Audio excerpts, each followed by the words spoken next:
Hello everyone, good afternoon. कारण आता 12:30 वाजलेत, आफ्टरनूनच झाली ऑलरेडी. कारण मी सकाळपासून काहीच शूट केलं नव्हतं. मी डायरेक्ट आता फ्रेश वगैरे होऊन ब्लॉग स्टार्ट करते कारण मला छान वाटते असं फ्रेश ब्लॉग स्टार्ट करायला. आणि आज ना मला नाश्त्यामध्ये अवाकाडो टोस्ट बनवायचा होता, बट मला ब्रेड खायचा नाही आहे. मला मैद्याचं बंद करायचं आहे. आणि मी जे सात्विकचे क्लास करते ना, त्याच्यामध्ये दुधाबद्दल सांगितलेलं आहे भरपूर काही. त्यानंतर मैद्याबद्दल सांगितलेलं आहे. सो ते मला बंद करायचं आहे. सो जेवढं होईल तेवढं तर मी कंट्रोल करते आहे. बट इन केस शक्यच नसल्यावर मग पॉसिबल नाही आहे. बट आज मी करू शकते ना कंट्रोल. मी अवाकाडो काल ऑर्डर करून ठेवला होता. 99 रुपयाला एक भेटला. बट आता त्याचं काय बनवू मी तेच विचार करते आहे. काही रेसिपीज असतील तर सजेस्ट करा. तसं मी यूट्यूबला पण बघेलच. तर असा विचार करते की मी त्याला मिक्स करावं काढून आणि त्यात मग कांदा, टोमॅटो, लिंबू, चिली फ्लेक्स आणि मीठ टाकून असं मिक्स करून तसंच खावं असा विचार करते. बट तुम्हाला काय वाटतं? टोस्ट मी तर एकदम म्हणजे मी फर्स्ट टाईम खाणार आहे अवाकाडो. तर त्यामुळेच मी काय बनवू हा विचार करते आहे. आणि मी सँडविचचं ते टोस्टर का रोस्टर असतं ते घेतलं आहे. बट आय थिंक टोस्टर ते घेतले. बट त्याला अजून यूज केलेलं नाही. संभाजीनगरला असताना घेतलेलं होतं. तसंच नवीनच्या नवीन आहे. एकदा पण यूज केलं नाही. कॅरीबॅगसुद्धा त्याच्यावरची तशीच आहे. सो मग त्याला यूज करू, बनवू टोस्ट, अवोकाडो टोस्ट का काय करू ते मी विचार करते आहे. आणि आता सकाळी तर मी बनाना आणि सीड्स खाल्ल्या. आणि भाजीला बनवलं आहे मी बटाट्याची भाजी बनवली आहे. पातळ पातळ रस्सा भाजी. आणि भात बनवला आहे. मी बनवला तेवढा. आणि आता मावशी आल्यात चपात्या करत आहेत. तर कारण संध्याकाळी परत बहीण वगैरे पुरणार नाही. आणि भाजी तर मी एवढी जास्त केली आहे ना, काय माहिती कसं काय विचार करून मी एवढी जास्त भाजी केली. बट आय थिंक पुरेल तेवढी. कारण आता जसं जसं ते रस्सा कमी होतो तसं कमी होऊन जाईल ना. सो त्यामुळे तर आता मला करायचं आहे ऑफिसचं काम. आणि मी ना योगा करायलापासून माझी पाठ एवढी जास्त दुखती आहे. कारण त्या काही काही पोजेस आहेत ना, ते मी कधीच केलेलं नाहीत. फर्स्ट टाईम करते आहे. आणि त्यात होल्ड करून ठेवायचं असतं आहे. त्याच्यामुळे पाठ आणि पोट असं पोटावर प्रेशर आलं आहे आणि पाठीवर प्रेशर काही काही आसनमध्ये ना पाठीवर आणि पोटावर प्रेशर आहे. तर त्यामुळे पोट असं असं ओढते, मध्ये ओढते पोट. आणि पाठ पण अशी मध्ये ओढते आहे. एवढं जास्त दुखतंय ना मला सकाळपासून काहीच करू वाटत नव्हतं. बट मी तसंच उठले. सगळं अगोदर क्लीन करून घेतलं.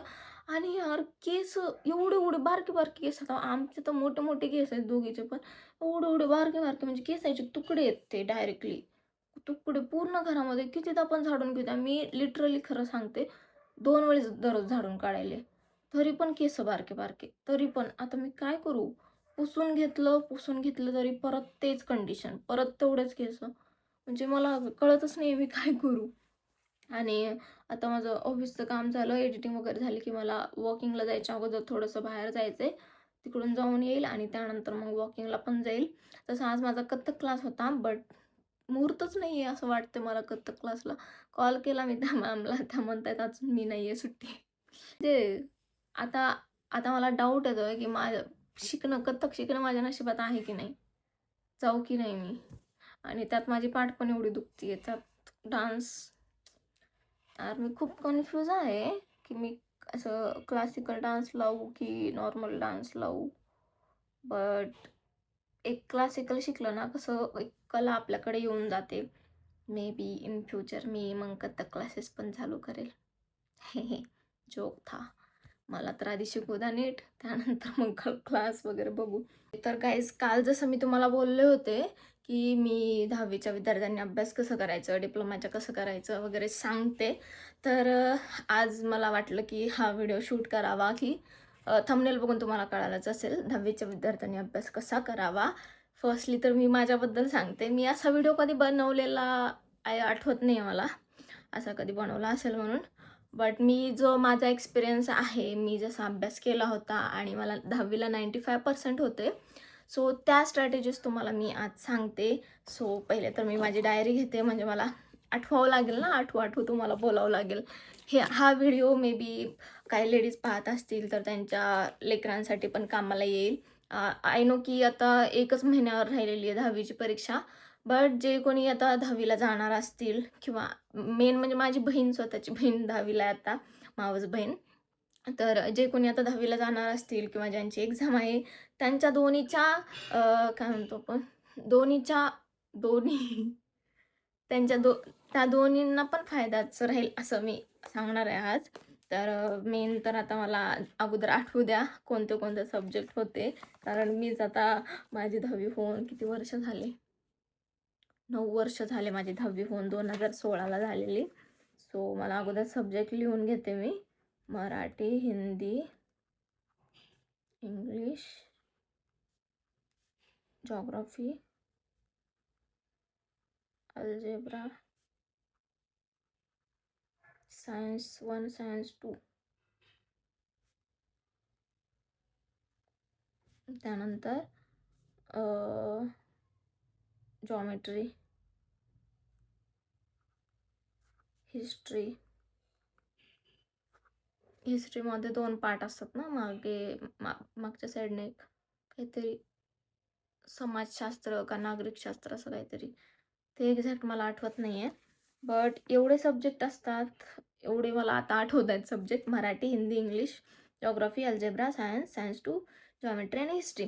कोणाकोणाचं आता हिंदीमध्ये संस्कृत असेल, कोणाकोणाचं सेमी इंग्लिश असेल असं. तर आता बघा, जसं तुमचा टाईम टेबल असेल, अगोदर मी ना ज्यांची मार्चमध्ये एक्झाम आहे त्यांच्यासाठी सांगते. आज आहे 15 तारीख धरून चालू आपण. मी हा व्हिडिओ 14ला टाकेल. सो 15 तारीख धरून चालू. तर 15 तारखेपासनं ते 3 मार्च धरू आपण एक्झाम डेट. मला पण एक्झॅक्ट नाही माहिती. सो 15 ते 3 दीड महिना आहे तुमच्याकडे. आणि सब्जेक्ट किती आहेत तुमच्याकडे? 1 2 3 4 5 6 7 8 9. 9. आपण सायन्सला 2 पार्टमध्येच डिवाईड केले. आणि जे मॅथचे पण 2 आहेत, जॉमेट्री आणि अल्जेब्रा, त्याला पण 2 पार्टमध्ये डिवाईड केले. ओके. तर आता आपण ना ह्याच्यातलं तुम्हाला काय करायचं आहे, उलट जायचं आहे. आता तुमचा टाईम टेबल बघायचा आहे. आता सपोज जिओग्राफीचा पेपर लास्ट असतो, मला जेवढं आठवतंय तेवढं. जिओग्राफीचा पेपर लास्ट असतो. सब्जेक्ट किती आहेत टोटल? 1 2 3 4 5 6 7 8 9. 9 सब्जेक्ट आहेत, म्हणजे तुमचे 9 पेपर आहेत. आणि तुमच्याकडे आहे दीड महिना, म्हणजे किती? 45 डेज. 45 divided by 9. 9 5 45. ओके. 5 प्रत्येक सब्जेक्टला तुम्हाला द्यावं लागतील. सो आता तुम्हाला काय करायचं आहे, हिस्ट्रीमध्ये तुम्ही आतापर्यंत सर्व काही अभ्यास केला आहे, राईट? एवढं वर्षभर जर तुम्ही अभ्यास केलाच असेल, काही ना काही तुमच्या लक्षात असेलच. सो आता तुम्हाला भर कशावर द्यायचं आहे? जिओग्राफी घ्यायचं आहे तुम्हाला. पहिले 5 दिवस हे करायचं आहे. उलट का जायचं आहे ते पण सांगते. तर पहिल्यांदा जिओग्राफी घेतलं, त्याला तुम्हाला 5 दिवस द्यायच्यात. 5 दिवसात परत 5 दिवसात काय करायचं हे पण मी तुम्हाला सांगते. मी तुम्हाला लिहून ना, मी हे डायरीवाला असं दाखवते. आय होप तुम्हाला हे दिसत असेल.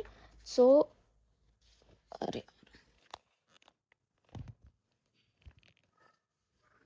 सो जिओग्राफीला तुम्हाला इकडे 5 दिवस द्यायचे आहेत. आणि 5 दिवसामध्ये ना तुम्हाला जिओग्राफीचे किती चॅप्टर आहेत? सपोज 6 चॅप्टर आहेत. हां, तर 6 चॅप्टरमधला सर्वात हार्ड चॅप्टर कोणता आहे तो पहिल्या दिवशी घ्यायचा आहे.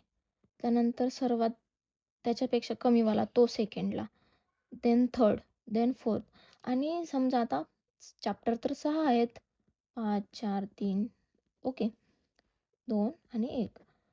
चॅप्टर तर 6 आहेत, बट आता दिवस तर 5च आहेत. तर काय करायचं, एखादा तरी चॅप्टर असा असतो ना, की जो छोटा असतो, 2-3 पेजेसचा असतो, इझी असतो. तर त्यावेळेस काय करायचं आहे, समजा आता हा 1 2 3 4 5 5वा दिवस इथंच येतो. तर पहिला आणि दुसरा चॅप्टर इथंच तुम्हाला कंप्लीट करून घ्यायचा आहे दुसऱ्या दिवशी. म्हणजे तुमचे 6ही चॅप्टर असे कव्हर होऊन जातील. ओके. आता मी हे जिओग्राफीचं एक्झाम्पल दिलं होतं तुम्हाला. तर ह्या टाईपमध्ये तुम्ही स्टडी करू शकता. जिओग्राफीचं झालं. त्यानंतर ह्याच्या पुढचे 5 दिवस संपले, म्हणजे 15 तारखेपासून 20 दिवसापर्यंत 6 दिवस होतात. 16 ते 20 संपले 5 दिवस, राईट? पुन्हा घ्यायचे 21 ते 25. मग येईल तुमचा हिस्ट्री. हिस्ट्री येईल. हिस्ट्रीमध्ये बी समजा तुम्ही 8 चॅप्टर आहेत धरून चला. आता 8 चॅप्टरला 5 दिवसात कसं डिवाईड करायचं? 5 4 3 2 1. 5व्या नंबरला घेणार तुम्ही कोणतेही 2 अवघड चॅप्टर. ओके. कोणतेही 2 अवघड किंवा कोणताही एक हार्ड चॅप्टर घेऊ शकता. त्यानंतर 4थ्या दिवशी त्याच्यापेक्षा जरा कमीवाला हार्ड. त्यानंतर 3rdला तिसरा आणि चौथा कंपल्सरी तुम्हाला हा घ्यावाच लागेल, जरी हार्ड असेल नसेल. त्यानंतर चौथा आणि पाचवा. त्यानंतर फर्स्ट डेला तुम्हाला 6, 7, 8 तिन्ही चॅप्टर तुम्हाला कंप्लीट करावे लागतील. तर तुम्हाला हे तुम्ही चॅप्टर किती आहेत त्यानुसार असं डिवाईड करून घ्या आणि हे सुद्धा सेम किती चॅप्टर आहेत त्यावर डिपेंड करतं. मग तुमचं झालं हिस्ट्रीचे 5 दिवस झाले, मग तुमचं येईल सायन्स. सायन्स 2 असेल अगोदर सायन्स 2 घ्या, सायन्स 1 असेल 1 घ्या. त्यानंतर जॉमेट्री येतं, त्यानंतर अल्जेब्रा येतं, त्यानंतर इंग्लिश, हिंदी आणि मराठी. मग आता जे आहे मराठी लास्टला आलं. तर आता मी सांगते आपण लास्टवरून फर्स्टवर का गेलो. तर बघा, तुम्हाला फर्स्ट पेपर कोणता असणार आहे? मराठी. मग मराठी जर जर तुम्ही लास्टच्या दिवशी अभ्यास केला, ओके, लास्टचे 5 डेज जर अभ्यास केला, तर तुम्हाला फर्स्ट पेपर येणार आहे मराठी. म्हणून मराठीचा अभ्यास करायचा लास्टला, उलट जायचं. आणि तुम्ही हिंदीचा अगोदरच केलेला असतो त्याच्या अगोदर, मग त्याचं तुम्हाला लगेच रिव्हिजन करता येतं मराठीचा पेपर झाला की. आणि दुसरी एक गोष्ट म्हणजे ना, जे कोणी आता हा एक्झाम देत आहेत किंवा कॉम्पिटिटिव्ह एक्झाम देत आहेत, कोणतेही पेपर देत असो, समजा तुमचा मराठीचा पेपर झाला, ओके, मराठीचा पेपर झाला, पेपर सरळ फाडून टाकायचा. आता म्हणाल तुम्ही हे काय सांगते ही? पेपर सरळ फाडून टाकायचा किंवा पेपर सरळ कचऱ्यात टाकायचा किंवा पेपर कुठेतरी लपवून ठेवायचा. समजलं का? आणि अजिबात पेपर तुम्ही आन्सर शीट सबमिट केली, त्यानंतर पेपरला अजिबात बघायचं नाही, ना कोणासोबत पेपरबद्दल डिस्कस करायचं आहे, ना काहीच करायचं आहे. मी शाळेत असतानापासनं ते डायरेक्ट मी इंजिनिअरिंगची लास्ट एक्झाम देईपर्यंत मी हे फॉलो केलेलं आहे. जो पेपर होतो ना, तो कधीच मी कोणासोबत डिस्कस करत नाही. ना मी स्वतः जाऊन चेक करते, की माझं हे आन्सर बरोबर होतं, की ते बरोबर होतं. कारण जे झालंय ना, ते झालंय. त्याच्यावर आता विचार करून उपयोग नाही. तर तुम्हाला पुन्हा हिंदीचा अभ्यास करायचा आहे. जर तुम्ही ह्यातलं बघत बसलात ना, माझं हेच चुकलं, माझं तेच चुकलं, तर तुम्हाला ह्याचा अभ्यास होणार नाही. त्यामुळे तुम्हाला ह्याचा जो पेपर आहे ना, तो इनविजिबल करून टाकायचं. कुठं तुम्ही गायब करा. बट ह्या पेपरला तुमचं एकदा तुम्ही आन्सर शीट सबमिट केली, बघायचं नाही. ओके. तर मग त्यानंतर येईल हिंदी, इंग्लिश. मग तुम्ही जे तुम्ही या 5-5 दिवसात, आता बरेच जण काय करतात ना, हा महिना जातो त्यांचा, वेस्ट करून टाकतात आणि म्हणतात, की जेव्हा एक्झाम येईल ना, तेव्हा बघू, तेव्हा बघू. पण ह्या 5 दिवसात जो केलेला अभ्यास असतो ना, मी गॅरंटी देते तुम्हाला, ह्या 5 दिवसात जेवढं तुम्ही मन लावून अभ्यास करतो ना, तेवढं तुम्हाला खूप कामाला येणार आहे. आणि हा दीड महिना तुम्ही जर स्ट्रिक्टली सकाळी 10 पासून रात्री 12 पर्यंत, ओके. सकाळी 10 पासून रात्री 12 पर्यंत, त्यानंतर परत सकाळी 3 पासून 9 पर्यंत असा जर अभ्यास केला ना, तुम्ही वर्षभर जरी काही केलं नसेल, तरी तुम्ही ह्या एवढ्या दिवसामध्ये कव्हर करू शकता तुमचा जेवढा पण अभ्यास बाकी आहे तेवढा.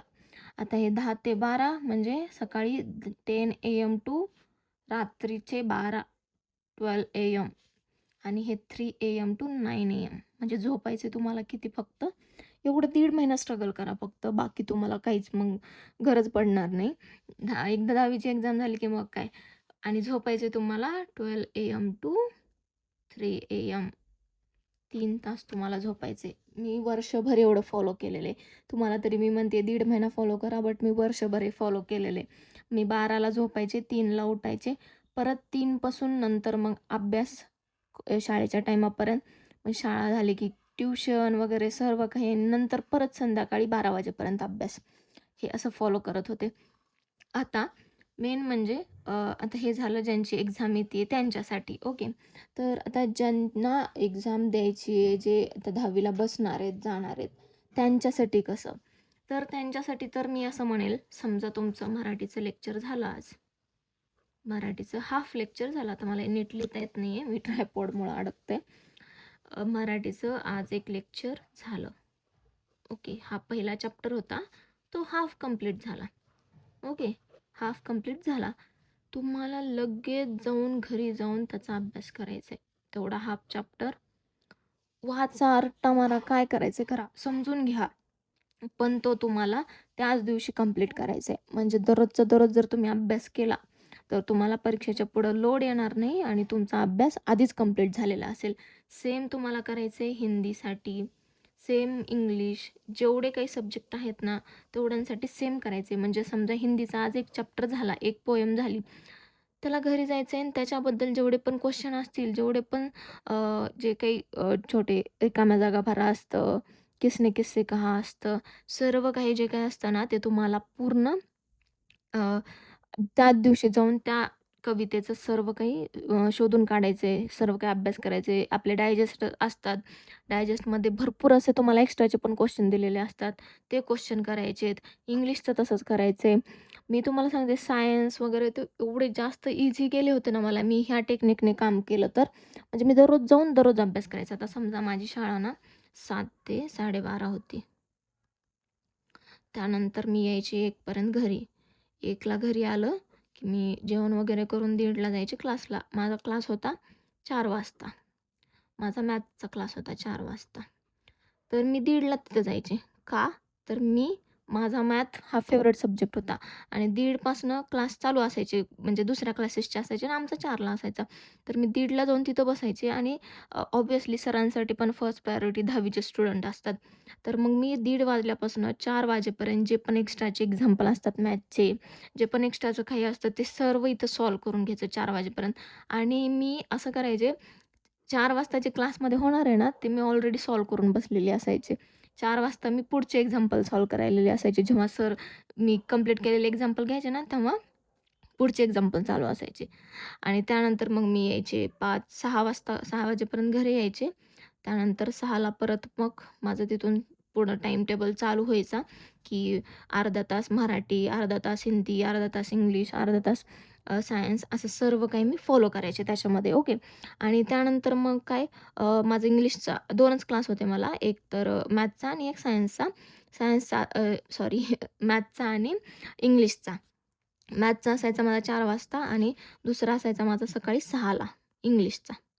सकाळी 6 ते 7 आणि मी 7ला डायरेक्ट शाळेत जायचे. 6 ते 7 क्लास करून 7ला डायरेक्ट शाळेमध्ये जायचे.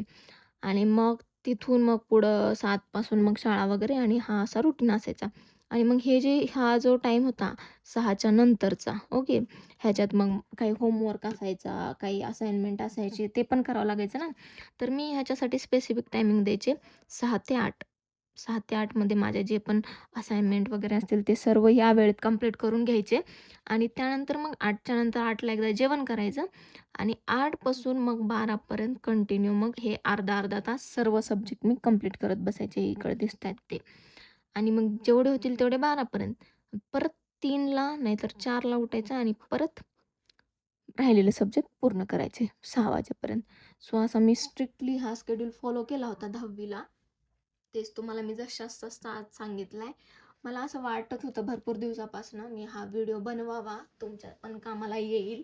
आणि बऱ्याच जणांचे लेकरं पण असतील 10वीला वगैरे आता किंवा जाणार असतील, तर त्यांना ह्या टेक्निक खूप गरजेच्या आहेत. माझ्यासोबत मी हे फॉलो केलेलं आहे म्हणून मला वाटलं शेअर करावं काहीतरी माझ्या व्हिडिओ थ्रू काहीतरी चांगलं त्यांना कळावं, त्यामुळे मी हे त्यांच्यासोबत शेअर केलं. सो हे असं होतं सर्व, की मी 10वीला अभ्यास कसा करायचे आणि आता जे कोणी 10वीला आहेत त्यांनी हे फॉलो करावं असं मला वाटतं. बाकी तुमच्या तर टेक्निक असतीलच. आताचे लेकरं खूप जास्त हुशार आहेत, ते तर त्यांच्या पद्धतीने मनाने करतीलच. बट ही पण एक पद्धत जर तुम्हाला समजतच नसेल, खूप जास्त टेन्शन आलं असेल ना, तर लोड अजिबात घेऊ नका. ह्या पद्धतीने तुम्ही अभ्यास करा. खूप जास्त इझिली तुम्हाला सर्व काही होऊन जाईल. सर्व तुमचा सिलेबस क्लिअर होईल. आणि हेच होतं आजच्या हा व्हिडिओमध्ये. मला हेच सांगायचं होतं तुम्हाला. कारण बहुतेक मी 6 महिन्यापासून विचार करत होते हा व्हिडिओ बनवावा आणि भरपूर जण मला सांगत पण होते, की स्टडी कसं करायचं या रिलेटेड व्हिडिओ बनव म्हणून. बट मी फायनली आज बनवलेला आहे तो. तर चला आता मला जेवण करून घ्यायचं आहे आणि जेवण झालं की मग तुम्हाला भेटते.